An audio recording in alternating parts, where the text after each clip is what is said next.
سوچا ایک رات سوچا کہ آج کوئی کام نہیں ہے، یعنی ایسا جنگی معاملہ یا دوسرے کوئی کام کاج تھے نہیں، میرے آقا کی ساری رات تو عبادت میں گزرتی تھی، لیکن آج پوری رات بس مجھے عبادت کرنی ہے۔ میرے آقا صلی اللہ علیہ وسلم نے یہ سوچا، اور یہ سوچ کر آپ نے نماز کی نیت باندھی اور آپ نماز پڑھنے کے لیے کھڑے ہو۔ آپ نے نماز شروع ہی کی تھی، کچھ ہی دیر کے بعد کسی بچے کے رونے کی آواز آپ کے کانوں سے ٹکرائی۔ میرے آقا صلی اللہ علیہ وسلم ارادہ کیا کر کے کھڑے ہوئے تھے کہ آج رات بھر ذرا لمبی نماز پڑھنی ہے، رات بھر ذرا لمبی نماز پڑھنی ہے، لیکن جب ایک بچے کے رونے کی آواز میرے آقا کے کانوں سے ٹکرائی تو میرے آقا صلی اللہ علیہ وسلم نے اپنی نماز کو مختصر کر لیا۔ کہنے سبحان اللہ، مختصر کر لیا اور جلدی نماز کو ختم کی اور اس طرف چلنے لگے جہاں سے بچے کے رونے کی آواز آ رہی تھی۔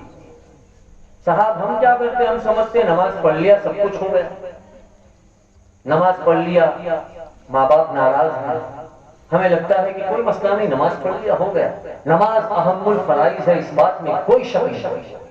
میرے آقا فرماتے ہیں کہ جو نمازوں کو جان بوجھ کر چھوڑتا ہے وہ ہمارے ذمے سے باہر، ہمارا کوئی ذمہ نہیں اس کے لیے۔ یہ تو خالی بھی نہیں لوگ نماز نہ پڑھ کے باتیں کرتے ہیں کہ حضور بخشوا دیں گے، حضور نے فرمایا کہ ہمارے ذمے میں نہیں ہے، نماز بالکل اہم الفرائض ہے۔ لیکن صاحب گھر میں ماں باپ ناراض ہیں، ان کو رلا کے آپ سمجھتے ہیں کہ آپ کی نماز آپ کو فائدہ دے گی، یہ ممکن نہیں، ایسا نہیں ہوتا۔ آپ کی بیوی کا آپ نے دل دکھایا ہے، آپ اسے ذلیل کرتے پھرتے ہیں، اور صاحب آپ سوچتے ہیں کہ آپ مسجد میں جائیں گے آپ کے سارے پاپ دھل جائیں گے، آپ کی نماز قبول کر لی جائے گی۔ نہیں صاحب، ایسا نہیں ہوتا۔ رزق حرام آپ کھاتے ہیں، آپ کو پتا ہے کون سا رزق حلال ہے کون سا رزق حرام ہے، اور نیوالے آپ کو پتا ہے کہ کس کا خون چوس چوس کے آپ نے یہ پیسہ جمع کیا ہے، اسے اندر اتارتے ہیں، آپ کے پیٹ میں لقمہ حرام گیا ہے اور آپ سمجھتے ہیں کہ آپ سجدے کر لیں گے، آپ کے سجدے قبول کر لیے جائیں گے۔ نہیں صاحب، ایسے نہیں ہوتا، ایسے نہیں ہوتا۔ اس کے لیے تمہیں حقوق العباد کا، بندوں کے حقوق کا خیال رکھنا پڑے گا۔ ذرا سا آپ دیکھیں کہ ایک بچہ رو رہا ہے اور وہ بچہ کس کا نکلا آپ کو پتا ہے؟ میرے حضور گئے تو بچہ کس کا تھا؟ یہودی کا بچہ تھا۔ کس کا بچہ؟ یہودی کا۔ اور دنیا کے اندر مسلمانوں کا کوئی سب سے بڑا دشمن ہے تو وہ یہودی قوم، مسلمانوں کی سب سے بڑی دشمن۔ اللہ کا عذاب ان پر آیا ہے اور قرآن میں بے شمار آیات ان کے اوپر نازل ہوئی کہ یہ قوم کیسی ہے، اسے بچنا چاہیے، یہ ایسی قوم۔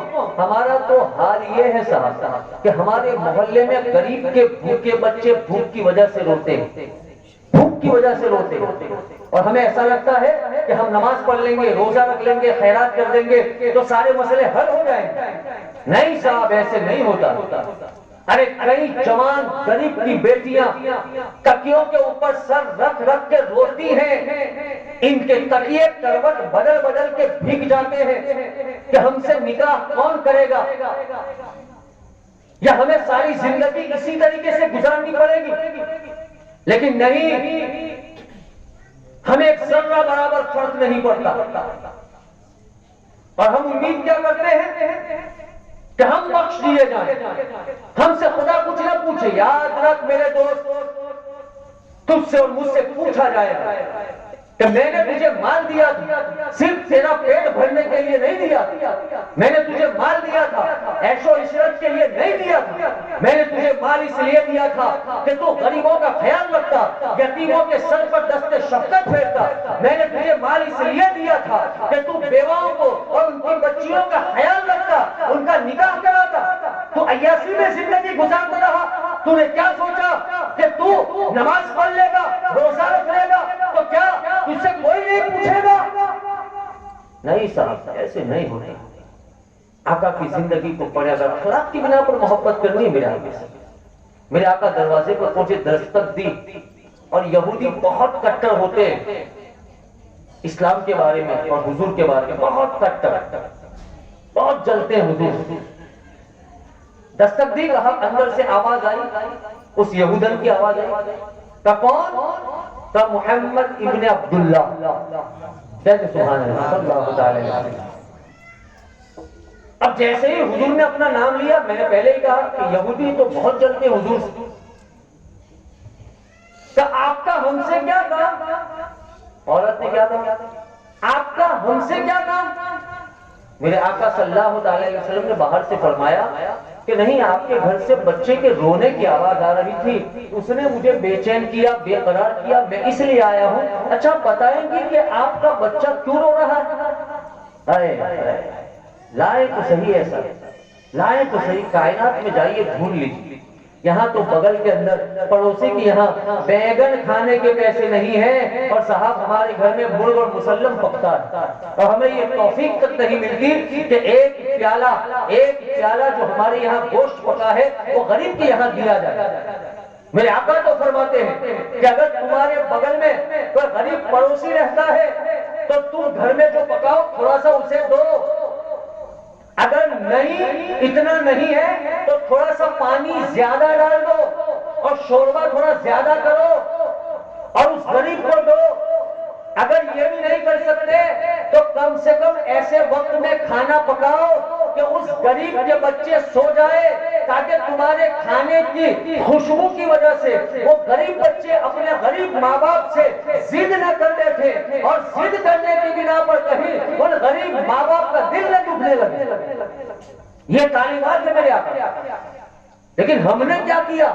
عیش و عشرت میں زندگی گزاری. مسلمان چیختا رہتا ہے کہ ہمارے پاس پیسہ نہیں ہے, پیسہ نہیں ہے, پیسہ نہیں ہے. ارے جاؤ مسلمانوں کی منگنیاں دیکھو, جاؤ مسلمانوں کی شادیاں دیکھو, جاؤ مسلمانوں کے یہاں قوالیز کے پروگرام دیکھ لو, جاؤ مسلمانی کے جاؤ لوگوں مسلمانوں کے یہاں جا کر ان کے جو ریتی رواج ہیں ذرا ان کو جا کے دیکھ لو, تمہیں پتا چلے گا کہ یہ مسلمان کتنے پیسے والے. ان کا انٹرنیٹ کا ریچارج چیک کر لو کہ ایک ایک گھر کے اندر ایک ایک بچہ منتھلی کتنا ڈیٹا یوز کرتا ہے, ذرا صاحب دیکھ لو. اور صاحب پھر بات کرتے ہیں غربت کی. نہیں صاحب ایسے نہیں ہوتا ہے. یاد رکھے اگر اخلاق کی بنا پر کسی سے محبت کرنی ہے تو میرے آقا سے کرے. یہودن تھی, اچھا ایک بات بتاؤ, یہ بچہ کیوں رو رہا ہے؟ کہ میرے شوہر کام سے باہر گئے, اب دیا پہلے تو لائٹیں تھی نہیں, کہ گھر میں روشنی کے لیے دیے کی ضرورت ہوتی ہے, تو دیے میں جتنا تیل تھا راسن سب کچھ ختم ہو گیا ہے اور تیل ختم ہو گیا ہے, اور اندھیرے کی وجہ سے میرا بیٹا روتا ہے. میرے آقا صلی اللہ علیہ وسلم نے فرمایا اطمینان رکھو میں ابھی آتا ہوں. آقا اپنے حجرے میں تشریف لے گئے اور اپنا دیا لے کر آئے اور اس یہودن کو دے دیا. کہنے سبحان اللہ. اپنا دیا لائے اور یہودن کو دے دیا. تیل لا کے نہیں دیا, تیل لا کے نہیں دیا کہ لو تیل اور دیے میں ڈالو اور اسے جلا لو. اتنی زحمت بھی نہیں, بلکہ تیار جو دیا جل رہا تھا آپ کے حجرے میں, میرے آقا صلی اللہ علیہ وسلم اس دیے کو لے کر آئے اور کہا لو یہ دیا جلاؤ, تمہارا بچہ چپ ہو جائے گا. بچہ چپ ہو گیا. صبح ہوئی, اس کا شوہر آ گیا. جیسے گھر میں آیا اس نے دیکھا کہ ایک دیا چھوڑ کے گیا تو گھر میں دو دیے کہاں سے آ گئے, دو دیے کہاں سے آ گئے. عورت نے ساری بات سنائی, بچہ سو نہیں پا رہا تھا, تیل ختم ہو گیا تھا. محمد عربی صلی اللہ علیہ وسلم آئے, انہوں نے اپنا دیا دیا اور جس کی روشنی کی وجہ سے ہمارا بچہ چپ ہو گیا. کہا ایک کام کرو, ان کا دیا بھی لو, تم بھی چلو اور بچے کو بھی ساتھ لو. یہ سارے کے سارے آقا کی بارگاہ میں آئے اور آنے کے بعد کہا کہ بتائیں آپ نے میرے گھر میں دیا کیوں دیا؟ کہا وجہ یہ تھی کہ تمہارے گھر میں اندھیرا تھا جس کی وجہ سے بچہ رو رہا تھا. کہا آقا جب آپ کے دیے کی وجہ سے میرے گھر میں روشنی ہو گئی ہے تو آپ مجھے کلمہ پڑھائیں تاکہ کلمے کی وجہ سے میرے دل میں بھی روشنی ہو جائے.